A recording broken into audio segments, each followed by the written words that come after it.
Bonjour les amis, j'espère que vous allez bien. Je suis persuadé que vous avez pris du bon temps quand vous avez travaillé le temps employé. Je suis sûr que ça a amené à causer entre vous. Mais vous savez, il ne faut pas régler les comptes. On fait ça comme un jeu, on ne se prend pas la tête. Alors je vous fais une deuxième proposition, ça c'est le deuxième point, c'est le poids des mots. Alors le poids des mots, c'est pas combien pèse le mot, mais ça veut dire c'est quoi l'effet que le mot que j'emploie va produire dans la vie de l'autre.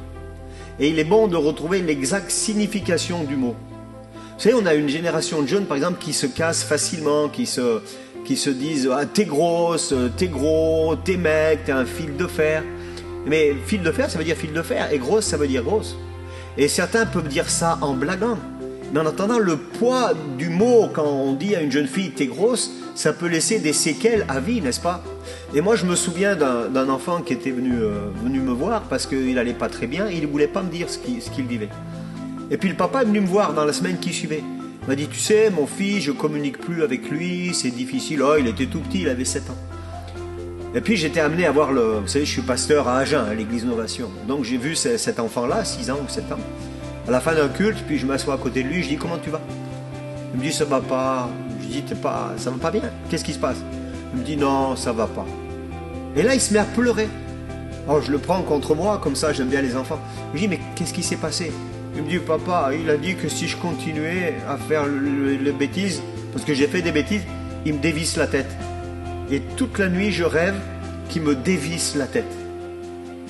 Et j'ai pu prier pour cet enfant qui pleurait à chaudes larmes. Pourquoi?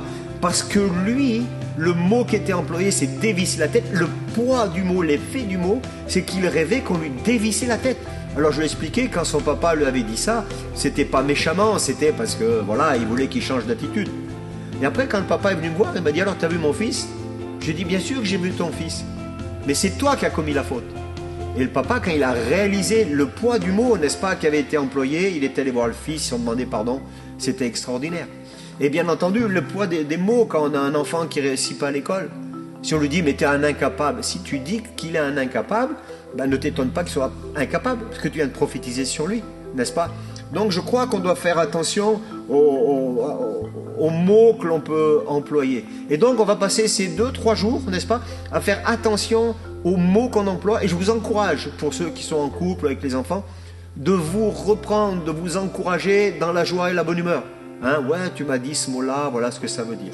Alors je vais vous citer la parole de Dieu, quand même, Proverbe 15, verset 4. Une langue douce et un arbre de vie. Le Deutéronome 28 au verset 50, une nation au visage farouche n'aura ni respect pour ce vieillard, ni pitié pour l'adolescent. Et des fois, nos propos sont farouches, les mots que nous employons sont des mots un peu difficiles. Ok? Alors écoutez, soyez bénis, on passe 3 jours comme ça, on ne se prend pas la tête et on fait ça sous forme de jeu. Allez, à bientôt, à très vite.